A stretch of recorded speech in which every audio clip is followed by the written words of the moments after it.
መናገር ትችላለህ። ጓደኞቼ ናቸው ተሰናብቻቸው ይላሉ። አንቺ አላልኩሽም ማለት እሷ እኮ አንተ ልትል አይደለም ዳኒ ተረጋጋ በእግዚአብሔር እሷ ልትል የፈለገችው በሌላ ነው በቃ እኔ እናንተ ልትሰናበት ነው የመጣሁት እሱን በየ ደስታናው በውጣው ረድ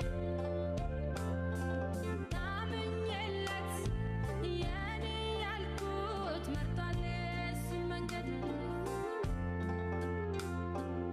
እያሰብኩት ችያልችልም ሌላ ሰው መልመድ ፍቅሩን በልቤ ይዤ ልሰደድ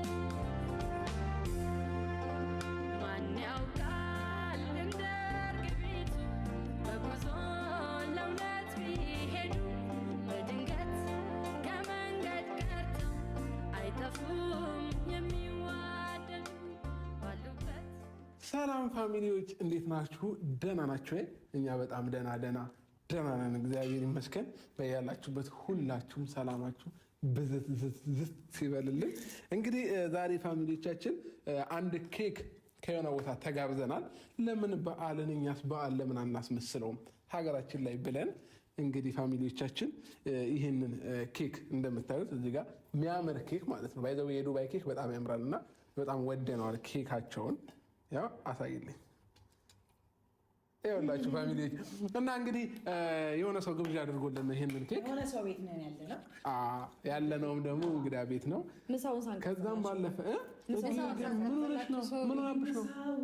ምሳውማ ያበደ ነበር። ምሳው መቀረጥ ነበረበት። ለምን አልተቀረጠም? አይደለም አብርሽ በጣም የሚጣፍጥ ስለነበር ፎከስ ያደረግ ነው ወደ ላይ ነበር።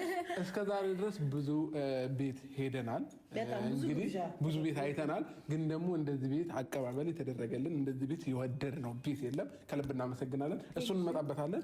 ግን ደግሞ ማለት ነው የጽጌንም ልጅ በማግኘታችን በዚሁ አጋጣሚ ተመስገን። በቃ ለምን ከኛ ጋር ከዚህ በኋላ አትጨቃጨቅም። አዲሷ ልጇ ናት ጽጌ፣ ዱባይ ላይ ያገኘቻት ብዙ ልለፍታባታለች። ግን አሁን እንዴት ፓስፖርት እንዴት ነው ለማሳደግ ምናምን ፓስፖርት እኮ ለበጉም ወጥቷል እንኳን ለሷ ነው እንዴ። ስለዚህ ለበግ ያወጣችልኝ ለዚህ እቺ ስለዚህ እቺን ራሷን ኢትዮጵያ እንድናያት እንፈልጋለን። ሌላ ስም አውጥተንላት ሮያል እንላታለን እኮ የሮያል ፋሚሊ ብለን ዩቲዩብ እንከፍትላታለን። ይሄ ድባቡ ደስ ይላል። ሲቀጥል ደግሞ ብዙ ሰዎች እግዚአብሔርን በጣም ብዙ ሰዎች የምታውቁን ሰዎች በጣም እኔንም እነሱንም ሁሉም ሰው በየግሉ